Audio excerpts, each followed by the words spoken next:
The Oklahoma Sooners get another commitment. It feels good to finally be back on the board with the Sooners landing some of these top prospects they've been going after. But today we got to talk about not only Oklahoma's commitment, but we also got to talk about some other guys that might be on the hot board to commit for Oklahoma here pretty soon. Seems like Oklahoma could go on a run right before official visit season. If you guys are new to the channel and you guys have not already, make sure you guys hit that like and hit the subscribe button because we're going to be covering recruiting content all off season long. If you guys are wanting to talk about this, jump in the comments. Let me know what you guys think about OU's recent commitment. But today we're talking about the one and the only Jakore Smith. If you guys have been a part of this channel, you guys have been watching these videos for a while, this was a 2026 prospect that we've talked about quite a bit. We've talked about him a lot. But Jakore Smith is one of the most talented prospects in the state of Arkansas in this class. Currently the 359th ranked player in the 247 composite rankings. But when you go and you look at Jakore's offer list, you can understand why Brent Venables and Dryling and Wes Goodwin would want this guy on the squad because a lot of scouts really like this guy. So looking at his offer list, you see Alabama, Texas A&M, Nebraska, Arkansas, Florida State, Michigan, Notre Dame, Oregon, Tennessee. Like when you look for quality linebacker offers, these are the offers. And remember, rankings, star rankings don't always matter. They don't tell the full story. You have to look at the film and you have to look at the offer sheet. What other schools are interested in that player's services? But he had an official visit scheduled with Oklahoma on June 20th. I would imagine that's still going to be taking place. Had a visit scheduled with Nebraska on June 13th and Kansas State on May 29th. You would imagine those are not happening with BV's visit policy. But Jakore Smith is the teammate or former teammate of Omarion Robinson, who is currently in this or on the team right now. But he's coming in at 6 foot, 190 pounds. And something when you watch Jakore's film, something that you notice is Jakore Smith definitely has the ability to lay big time hits. But Jakore Smith also is a guy that he's definitely got a little bit of speed to him. Somebody that picks Oklahoma here. So this is now Oklahoma's first linebacker commit of this class. But I do believe Nico Jandro will end up playing some cheetah as well. So, I mean, technically, maybe you can say second. But the question is, as we kind of watch some of Jakore's film here, do you think he's going to play outside linebacker for Oklahoma, or do you think he'll play middle linebacker? So jump in the comments below. Let me know what you guys think.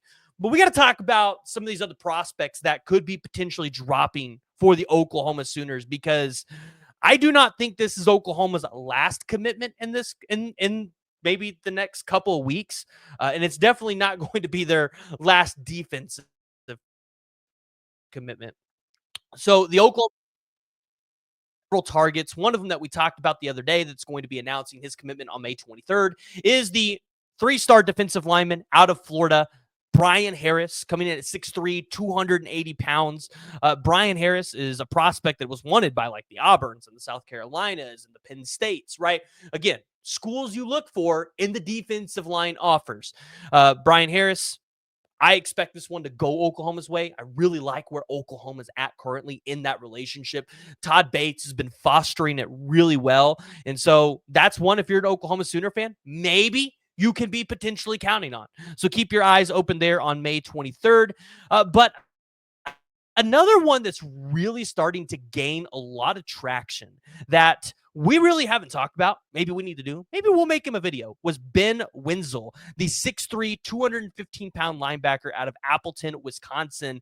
Now, interesting thing here enough is Ben Wenzel just recently kind of getting involved with Wisconsin. May 29th visit from the state. It doesn't seem like Wisconsin has a ton of traction there, but this is one where if you're Oklahoma, you just recently offered him, but it seems like the wheels are starting to spin here a little bit. So this is one, if you're an Oklahoma fan, I would keep in the back of your radar and continue to watch, because if Oklahoma turns up the heat like they have been with multiple recruits, because I can tell you right now, I know of 4 guys that are currently committed to Oklahoma. We're just waiting for graphics to drop, because obviously Oklahoma wants everybody to kind of have their own day, and you want to build momentum. So I know of at least 4 recruits that we should be seeing dropping soon. So I would keep Ben Wenzel in the back of your mind as somebody that you should watch, because if Oklahoma wants to turn the heat up on him,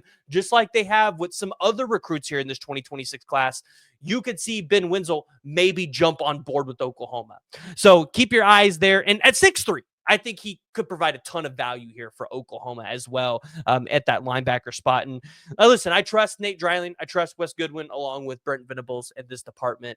And so obviously one of the other spots that I'm really intrigued by, and I think a lot of you guys are intrigued by in terms of what's going to happen, is the tight end position.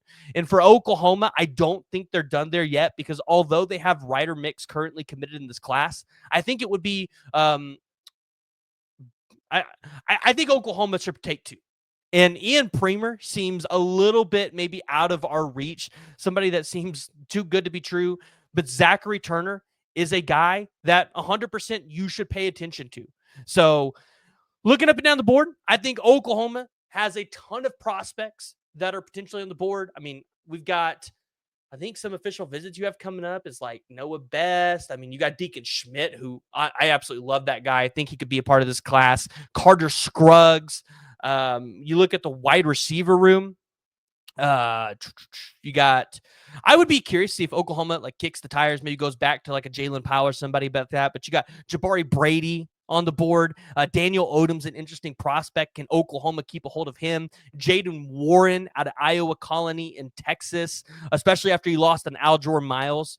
Jordan Clay is another one. Like, there's a lot of guys that Oklahoma at the wide receiver position can go out there and get. And again, I think they're going to start turning up the heat a little bit, trying to get some of these guys to jump on board. So jump in the comments below. Give me your thoughts. And if you guys are new to the channel, make sure you guys hit that like and you hit that subscribe button.